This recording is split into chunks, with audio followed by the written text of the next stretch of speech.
Hello दोस्तों, नमस्कार। कैसे हैं आप सभी लोग? आई होप कि आप अच्छे होंगे, स्वस्थ होंगे। दोस्तों, आज मैं आपके लिए हरियाणा जीके का प्रैक्टिस सेट 13 नंबर का लेके आई हूँ। इससे पहले हमारे 12 प्रैक्टिस सेट हो चुके हैं। उनको लगाने के लिए हमारे चैनल पर विजिट करना और बताना कि ये प्रैक्टिस सेट आपको कहाँ तक यूजफुल हो रहे हैं। आज की वीडियो का शुरुआत यानी आज का प्रैक्टिस सेट हम जय माँ सरस्वती जी का नाम लेकर शुरू करने वाले हैं। जय माँ सरस्वती जी का नाम लेकर हम आज की वीडियो का शुरुआत करेंगे और बिना देरी की हम क्वेश्चन की ओर बढ़ते हैं कि हरियाणा प्रदेश में वर्तमान समय में कुल उपमंडल कितने हैं, यानी सब डिवीजन कितने हैं। तो यहाँ पर मंडल की बात हो रही है, तो वर्तमान में मंडल बताइए कितने थे, गठन के समय बताइए कितने मंडल थे, और वर्तमान में नगर निगम बताइए कितने रहने वाले हैं। तो यहाँ पे पहले आप सब डिवीजन बताइए कितने हैं, फिर मंडल बताइए, फिर गठन के समय उपमंडल कितने थे, नगर निगम वर्तमान में कितने हैं। तो वर्तमान में क्या है, 6 मंडल रहने वाले। गठन के समय कितने थे, 4 मंडल थे।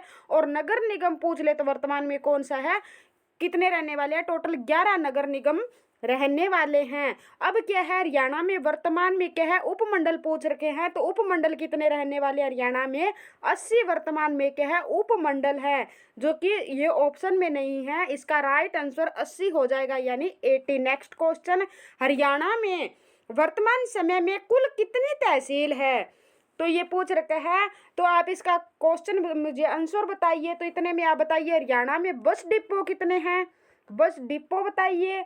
दंत महाविद्यालय बताइए, दंत महाविद्यालय बताइए। और क्या पूछ रखा है, पुलिस जिले बताइए हरियाणा में कितने रहने वाले हैं। तो हरियाणा में बस डिपो कितने रहने वाले हैं, 24 क्या है, हरियाणा में बस डिपो है कितने हैं, 24। दंत महाविद्यालय पूछ ले तो कितने रहने वाले हैं, 10 रहने वाले हैं। पुलिस जिले पूछ ले तो वर्तमान में कितने रहने वाले हैं, 25। और जिले पूछ ले हरियाणा में टोटल कुल कितने जिले हैं, तो 22 जिले रहने वाले हैं। तो हरियाणा में वर्तमान में तहसील पूछा है, तो तहसील कितनी रहने वाली है हमारी, 94 क्या है, हरियाणा में तहसील रहने वाली है। अगर उप तहसील पूछ ले, यानी उप तहसील पूछ ले, तो 94 का क्या है, हम उल्टा कर देंगे तो कितना हो जाएगा, 49 क्या है, उप तहसील रहने वाली है। इसका हमारा राइट आंसर क्या हो जाएगा, 94 आंसर हो जाएगा। लेकिन क्या है, इसमें ऑप्शन में गिवन नहीं है। नेक्स्ट क्वेश्चन, हरियाणा प्रदेश में वर्तमान समय में उप तहसीलों की संख्या कितनी है, मैंने अभी बताया था। इस क्वेश्चन का आंसर मुझे कमेंट बॉक्स में बताइए, हरियाणा वर्तमान में कितनी उप तहसील है। नेक्स्ट क्वेश्चन, संपूर्ण हरियाणा में आबाद गांव कितने हैं। तो संपूर्ण हरियाणा में 2011 की जनगणना के अकॉर्डिंग कुल जनसंख्या बताइए हरियाणा में कितनी है, जनसंख्या बताइए। और 2011 की जनगणना के अकॉर्डिंग सबसे अधिक शिक्षित लोग कहाँ के हैं, गुरुग्राम के क्या है, सबसे अधिक शिक्षित लोग हैं। और कम लोग पूछ ले कहाँ के हैं, मेवात के क्या है, सबसे कम शिक्षित लोग हैं। और 2011 की जनगणना के अकॉर्डिंग क्या है, हरियाणा में 2,53,51,462 क्या है, जनसंख्या रहने वाली है। और ये बताइए कि जनसंख्या की दृष्टि से हरियाणा का भारत में कौन सा स्थान था, तो 18वां स्थान रहने वाला है। अब यहाँ पर क्या है, कुल आबाद पूछे, गांव कितने रहने वाले हैं, 6,841 के हरियाणा में कुल टोटल गांव है। नेक्स्ट क्वेश्चन, प्रदेश के किस जिले में चौधरी देवीलाल प्राकृतिक पार्क विकसित किया गया है, रोहतक में, पानीपत में, यमुनानगर में, भिवानी में। तो कौन से नगर में किया गया है, इसका राइट आंसर क्या हो जाएगा, यमुनानगर में क्या है, विकसित किया गया है। कौन सा, चौधरी देवीलाल प्राकृतिक पार्क विकसित किया गया है। और ये पूछ ले कि चौधरी देवीलाल यूनिवर्सिटी कहाँ पे रहने वाली है, चौधरी देवीलाल यूनिवर्सिटी कहाँ पे रहने वाली है, सिरसा जिला में। और क्वेश्चन ये पूछ ले कि चौधरी देवीलाल विश्वविद्यालय यानी देवीलाल यूनिवर्सिटी कहाँ पे रहने वाली है, तो सिरसा जिला में रहने वाली है। इसकी स्थापना कब की गई थी, 5/4/2003 में क्या है, इसकी स्थापना की गई थी। और कुरुक्षेत्र विश्वविद्यालय की स्थापना कुरुक्षेत्र में है, कब की गई थी, 1956 में। इसकी नींव किसने रखी थी, डॉक्टर राजेंद्र प्रसाद ने क्या है, इसकी नींव रखी थी। इसकी शुरुआत कौन से विभाग से हुई थी, केवल संस्कृत विभाग से क्या है, इसकी शुरुआत हुई थी। नेक्स्ट क्वेश्चन, कहाँ पे रहने वाला है चौधरी देवीलाल प्राकृतिक पार्क का, हमारा कहाँ पे है, यमुनानगर में है। नेक्स्ट क्वेश्चन, प्रदेश के किन 2 जिलों में दो विशेष पर्यावरण न्यायालयों की स्थापना की गई है, भिवानी व यमुनानगर, जींद व सिरसा में, रेवाड़ी व महेंद्रगढ़ में, फरीदाबाद व हिसार में।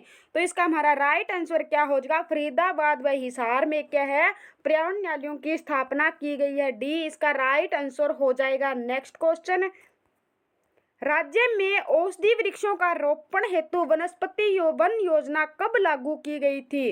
तो वनस्पति वन योजना कब लागू की गई थी? 1 नवंबर 2003 को कौन सी योजना लागू की गई थी? वनस्पति वन योजना, यानी हरियाणा के स्थापना दिवस के दिन क्या है, 1 नवंबर को क्या है, हम स्थापना दिवस मना, नवंबर को ही क्या है, वनस्पति वन योजना शुरू की गई थी। नेक्स्ट क्वेश्चन, हरियाणा में किस वर्ष सभी पर्यावरण कमेटियों को 30,000 रुपए की अनुदान राशि देने का निर्णय लिया गया था? किस वर्ष लिया गया था? बी इसका राइट आंसर हो जाएगा 1998 से 1999 में क्या है, अनुदान राशि लेने का निर्णय लिया गया था। नेक्स्ट क्वेश्चन, जिला हिसार व करनाल में निम्नलिखित में से खनिज पदार्थ उपलब्ध होता है? अभ्रक, संगमरमर या सोरा या कच्चा लोहा? तो सबसे पहले हमें यह पता होना चाहिए कि खनिज नगरी किसे कहा जाता है। सबसे अधिक खनिज कहाँ होता है? खनिज नगरी किसे कहा जाता है? महेंद्रगढ़ को क्या है, सबसे अधिक खनिज होते हैं, इसलिए इसे क्या कहा जाता है, महेंद्रगढ़ को खनिज नगरी कहा जाता है। अब ये पूछ ले कि हिलना पत्थर कहाँ पाया जाता है? हिलना पत्थर कहाँ पाया जाता है? ये खनिज पदार्थ है, ये चरखी दादरी के कल्याणी गांव में पाया जाता है। और बजरी बताइए कहाँ पे पाया जाता है? कौन सा बजरी बताइए कहाँ पे पाया जाता है? और अभ्रक बताइए, ये अभी ऑप्शन में है, ये कहाँ पाया जाता है? संगमरमर बताइए ये कहाँ पाया जाता है? और रवेदार चूना बताइए कहाँ पाया जाता है? और चीनी मिट्टी बताइए कहाँ पाया जाता है? तो बजरी क्या है, फरीदाबाद में पाया जाता है। अभ्रक कहाँ पे पाया जाता है? तो अभ्रक हमारा नारनौल, गुरुग्राम, महेंद्रगढ़ में पाया जाता है। चीनी मिट्टी गुरुग्राम में पाई जाती है। और संगमरमर पूछ ले तो कहाँ पे पाया जाता है? महेंद्रगढ़ जिले में क्या है, संगमरमर पाया जाता है। सोरा पूछ ले कहाँ पे पाया जाता है? तो सोरा हमारा हिसार जिले में और साथ महेंद्रगढ़ में भी पाया जाता है। सोरा कहाँ कहाँ पाया जाता है? सोरा फतेहाबाद, हिसार और करनाल में क्या है, मुख्य रूप से पाया जाता है, हिसार और फतेहाबाद। तो ये तीनों क्या है, ऑप्शन में नहीं थे, तो हिसार क्या है, हिसार में कौन सा पाया जाता है? सोरा में सोरा पाया जाता है। और रवेदार चूना कहाँ पे पाया जाता है? अंबाला में क्या है, रवेदार चूना पाया जाता है। और तांबा पूछ ले तो कहाँ पे पाया जाता है? नारनौल और महेंद्रगढ़ में कौन सा पाया जाता है? तांबा पाया जाता है।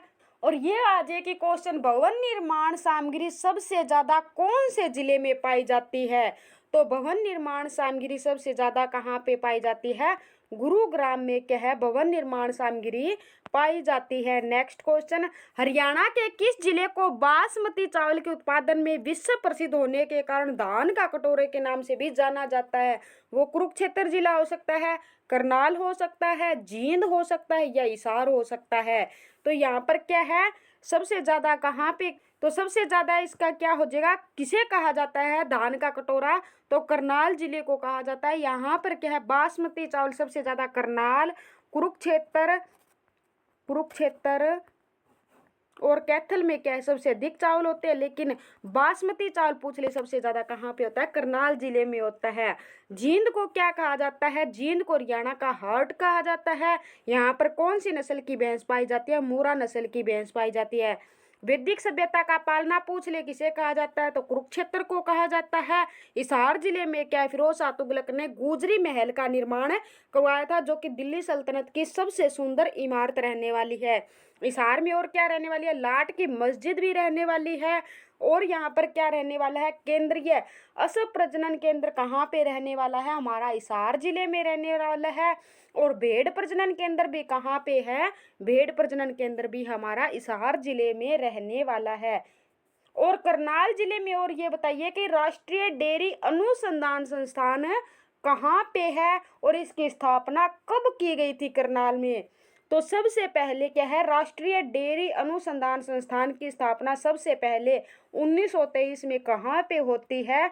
बेंगलुरु में क्या है, इसकी स्थापना होती है। कहाँ पे होती है? बेंगलुरु में होती है। जब 1955 में इसे क्या है, 1955 में इसे कहाँ पे स्थानांतरित कर दिया जाता है? करनाल में स्थानांतरित कर दिया जाता है। तो कहाँ पे रहने वाला है? राष्ट्रीय डेयरी अनुसंधान संस्थान करनाल में। ये सबसे पहले कहाँ पे स्थापित किया गया था? बेंगलुरु में स्थापित किया। कब किया गया था? 1923 में। और यहाँ पर करनाल में कब शिफ्ट किया गया था? इसे करनाल में 1955 में शिफ्ट किया गया था। तो बासमती चावल के लिए किसे कहा जाता है? धान का कटोरा करनाल को कहा जाता है। वैदिक सभ्यता का पालना कुरुक्षेत्र को कहा जाता है। हरियाणा का हाट पूछ ले जींद, यहाँ पर कौन सी नस्ल की भैंस पाई जाती है? यहाँ पे मूरा नस्ल की भैंस पाई जाती है। और ऊंट सबसे ज्यादा पूछ ले हरियाणा के कौन से जिले में पाए जाते हैं? तो ऊंट सबसे ज्यादा हमारे सिरसा जिले में पाए जाते हैं। और करनाल में और ये पूछ ले कि राष्ट्रीय पशु अनुवांशिकी संस्थान कहाँ पे है? राष्ट्रीय पशु अनुवांशिक संस्थान कहाँ पे है? करनाल में है। इसकी स्थापना कब होती है? 1984 में क्या इसकी स्थापना होती है। नेक्स्ट क्वेश्चन, हरियाणा को उन्नत किस्म के प्रमाणित बीजों के प्रयोग करने में भारत भर में कौन सा स्थान प्राप्त है? तो कौन सा स्थान रहने वाला है? प्रथम स्थान क्या है? रहने वाला है। ये इसका राइट आंसर हो जाएगा। नेक्स्ट क्वेश्चन, हरियाणा प्रदेश में निम्नलिखित में से किस साधन द्वारा सिंचाई की जाती है? कुओं द्वारा, नलकूपों द्वारा, नहरों द्वारा या उपयुक्त सभी द्वारा? तो इसका राइट आंसर क्या हो जाएगा? इन सभी के द्वारा क्या है? हरियाणा में सिंचाई की जाती है। नलकूपों द्वारा सबसे ज्यादा हरियाणा के कौन से जिले में सिंचाई की जाती है? तो सबसे ज्यादा सिरसा जिले में। और सबसे ज्यादा वर्षा पूछ ले हरियाणा के कौन से जिले में कम होती है? तो सिरसा जिले में।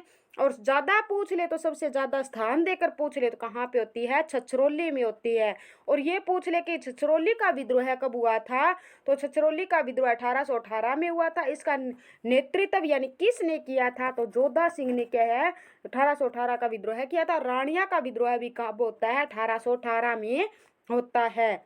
नेक्स्ट क्वेश्चन, हरियाणा के रेतीले भाग में सिंचाई का साधन क्या है? नलकूपों की सहायता से, फुहारों द्वारा, वर्षा द्वारा, कुओं द्वारा, नहरों द्वारा? तो इसका राइट आंसर क्या हो जाएगा? नलकूपों की सहायता से, फुहारों द्वारा सिंचाई की जाती है। नेक्स्ट क्वेश्चन, भारतीय पुरातत्व सर्वेक्षण के HL श्रीवास्तव द्वारा हिसार में किस स्थान पर खुदाई करवाई गई थी? अग्रोहा में, आदमपुर में, फतेहाबाद में या उकलाना में? तो इसका राइट आंसर हमारा क्या हो जाएगा? कहाँ पे करवाई गई थी? अग्रोहा में करवाई गई थी। ए इसका राइट आंसर हो जाएगा। और राजा मिहिर भोज के बारे में क्या है? पेहोवा अभिलेख से जानकारी देता है। पेहोवा को क्या हरियाणा का गया कहा जाता है? किसको हरियाणा का गया कहा जाता है? तो पेहोवा को क्या हरियाणा का गया कहा जाता है। और राजा मिहिर भोज के समय घोड़ों का व्यापार क्या है? सबसे अधिक होता था। और 9वीं शताब्दी में, कौन सी शताब्दी में? 9वीं शताब्दी में क्या है? अग्रुआ से हमें एक ईंट पर संगीत के 7 स्वर लिखे हुए मिले हैं। कौन से स्वर लिखे मिले हुए हैं? संगीत के 7 स्वर लिखे मिले हैं। ये क्या है? कौन से संगीत शैली रहने वाली थी? ये शास्त्रीय संगीत की शैली रहने वाली थी। कब मिले थे? हमें 9वीं शताब्दी में मिले थे अग्रुआ से। और पूछ ले हमें क्या मिला है?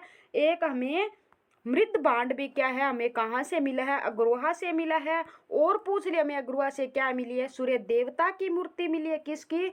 सूर्य देवता की मूर्ति मिली है। अग्रोहा से हमें और क्या मिला है? टकसाले भी क्या है? अग्रोहा से मिली है। तो भारतीय पुरातत्व सर्वेक्षण के HL श्रीवास्तव द्वारा हिसार के किस स्थान पर खुदाई करवाया गया था? खुदाई कार्य करवाया गया था। तो इसका राइट आंसर हमारा क्या हो जाए? अग्रोहा। अग्रोहा से मैंने अभी बताया हमें 9वीं शताब्दी में संगीत के साक्ष्य मिले हैं, ईंट पर लिखे हुए 7 स्वर। ये कौन सी शैली के थे? शास्त्रीय संगीत के थे। अग्रोहा से हमें और क्या मिला है? मृत्यु भांड मिला। और क्या मिला है? सूर्य देवता की मूर्ति मिली है। और क्या मिली है? टकसाले हमें यहाँ से मिली है। फतेहाबाद को क्या हरियाणा की गुलाबी नगरी कहा जाता है। और भारत में पिंक सिटी पूछ रहे किसे कहा जाता है? तो जयपुर को कहा जाता है। और जयपुर किस राज्य की राजधानी रहने वाली है? राजस्थान की। राजस्थान क्या है? भारत का क्षेत्रफल की दृष्टि से सबसे बड़ा जिला कौन सा रहने वाला है? राजस्थान। और हरियाणा राजस्थान के साथ सबसे बड़ी सीमा साझा करता है। 1262 किलोमीटर की हम सीमा बनाते हैं। हरियाणा के भी 7 जिले और राजस्थान के भी 7 जिले क्या है हमारे साथ टच करते हैं, और उत्तराखंड के साथ क्या हम सबसे छोटी सीमा बनाते हैं, सिर्फ 11 किलोमीटर की सीमा बनाते हैं। नेक्स्ट क्वेश्चन, हरियाणा के किस स्थान से हर्षवर्धन की तांबे की मुद्रा मिली है जिसमें थानेश्वर पुष्प मूर्ति वंशावली का वृत्तांत मिलता है? तो हमें कहाँ से मिली है हर्षकालीन ताम्र मुद्राएं? हमें सोनीपत से क्या है ताम्र मुद्राएं मिली है। हर्षवर्धन के बारे में मैंने बहुत बार आपको पढ़ा दिया है। जन्म पूछ ले तो 590 में, राजा 606 में, राजा का बनता है 606 में, मृत्यु इसकी पूछ ले 647 ईस्वी में, और 634 और 35 में क्या इसे पुलकेशिन द्वितीय ने नर्मदा नदी के किनारे क्या इसे हरा दिया जाता है। जब ये गद्दी पर बैठा तो कितने साल का था? मात्र 16 साल का था। इसने 3 पुस्तकें लिखी, रत्नावली, प्रियदर्शिका, रत्नावली, और इसका दरबारी कवि बाण बढ़ता। इस समय में हवेंसवांग क्या है दरबार में आया था। हवेंसवाग ने सीयू की पुस्तक लिखी थी, ये 629 में भारत में, 634 से भारत में आया था। इसे क्या यात्रियों का राजकुमार कहा जाता है। हर्षवर्धन ने क्या है कुंभ के मेले की शुरुआत किसने की थी? तो राजा हर्षवर्धन ने की थी। हर्षवर्धन की राजधानी हरियाणा में तो थानेसर थी, और दूसरी कौन सी थी? कन्नौज थी। और सिरसा जिला को पूछ ले तो क्या कहा जाता है? सरस्वती नगरी किसे कहा जाता है? संतों की नगरी कहा जाता है। इसे क्या कहा जाता है? गुरुग्राम को सोलर सिटी कहा जाता है। कैथल को नवग्रह कुंड के कारण क्या छोटे काशी कहा जाता है। एजुकेशन सिटी किसे कहा जाता है? सोनीपत को क्या है एजुकेशन सिटी कहा जाता है। थैंक यू दोस्तों, नेक्स्ट प्रैक्टिस सेट के साथ फिर मिलते हैं। धन्यवाद, गुड बाय।